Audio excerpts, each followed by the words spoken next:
Querida, nós estamos de volta com você e meu amigo Tom estava aqui nesse intervalo levantando uma questão sobre isso que a gente está tratando.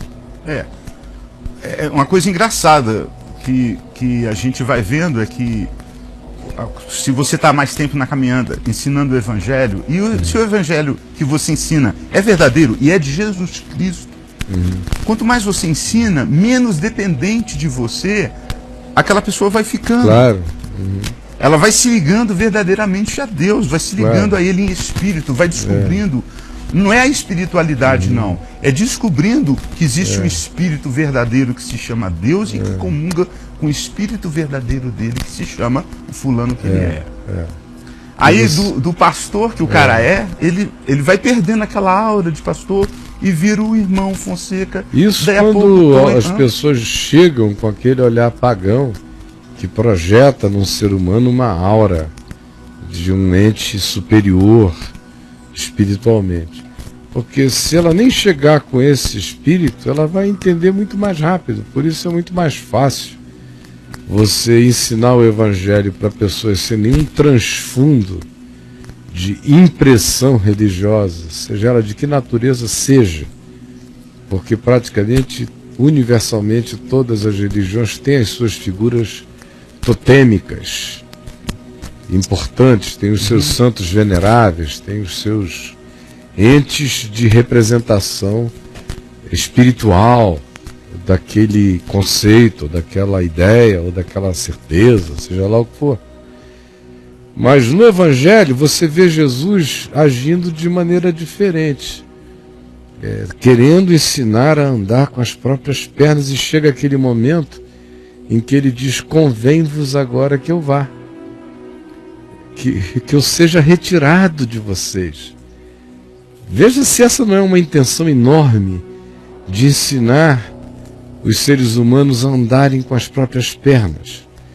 Porque ele podia ter dito: olha, mas para vocês não se sentirem tão subitamente assim, vazios, dessa presença histórica, para quem converge em todas as seguranças e esperanças, eu vou deixar, para eu não sair de repente e deixar um vácuo, eu vou fazer o seguinte: eu vou ungir Pedro com uma unção especial e ele vai ser a cobertura de vocês. Ou eu vou ungir a Pedro, Tiago e João, que estiveram comigo em alguns momentos muito especiais e estiveram na transfiguração. Eles vão ser a tríade da proteção. Para ir depois, devagar, vocês vão ter mais um tempo para irem se acostumando, porque na terceira geração, quem sabe, vocês já estarão livres disso. Mas não, ele simplesmente não fez nada disso. Disse: convém-vos que eu vá, porque se eu não for, o Espírito Santo não vem habitar em vocês. Porque a intenção dele era o tempo todo gerar a habitação de Deus com os homens. Não é isso que os profetas sonhavam? Que chegará o dia da habitação de Deus com os homens. E a habitação de Deus em mim.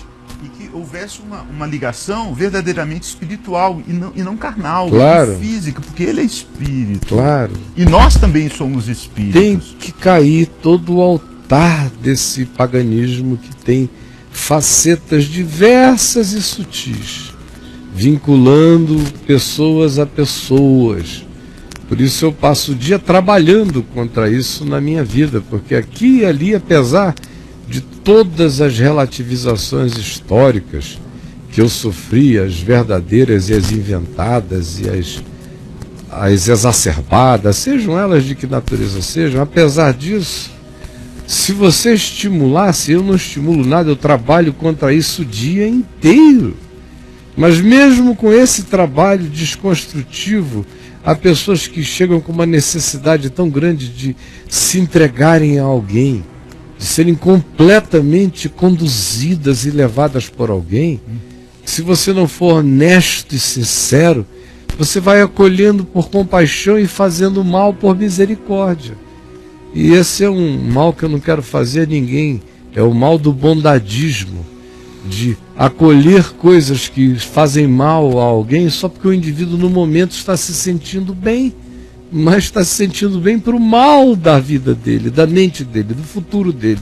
Então, esse tipo de negociação e de nenhuma outra eu estou aberto para fazer, porque o Evangelho me manda matar esse espírito e apontar na direção de um vínculo livre com Jesus. Eu não sei se o meu amigo Flávio está querendo dizer alguma coisa. Você está por aí, Flavinho?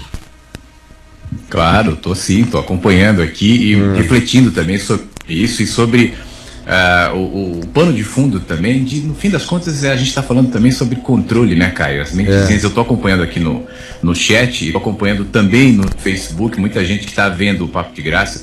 E é engraçado como, à medida que você vai comentando aí, alguns temas vão surgindo no Facebook relacionados ao que você está falando. E uma pessoa estava comentando agora há pouco que, mais ou menos assim, que se sentia constrangida porque reclamar de som alto ou de qualquer tipo de problema de iluminação, por exemplo, na igreja, no caso dela, é levada como rebeldia.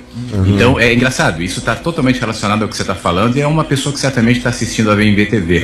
As pessoas têm histórias de monte para falar sobre isso, e no fim o que a gente está falando é sobre controle mesmo. São mentezinhas, são pessoas controladas por um ser inseguro, por um ser fraco, geralmente, que estimula e que alimenta esse tipo de situação e não tem nada além de controle. É muito triste tudo isso. É verdade. É controle mesmo. Cobertura, quando é vendida essa ideia de cobertura para as pessoas, se está de fato, do ponto de vista de quem vende, do vendedor, ele está vendendo controle, ele está adquirindo controle sobre essa pessoa.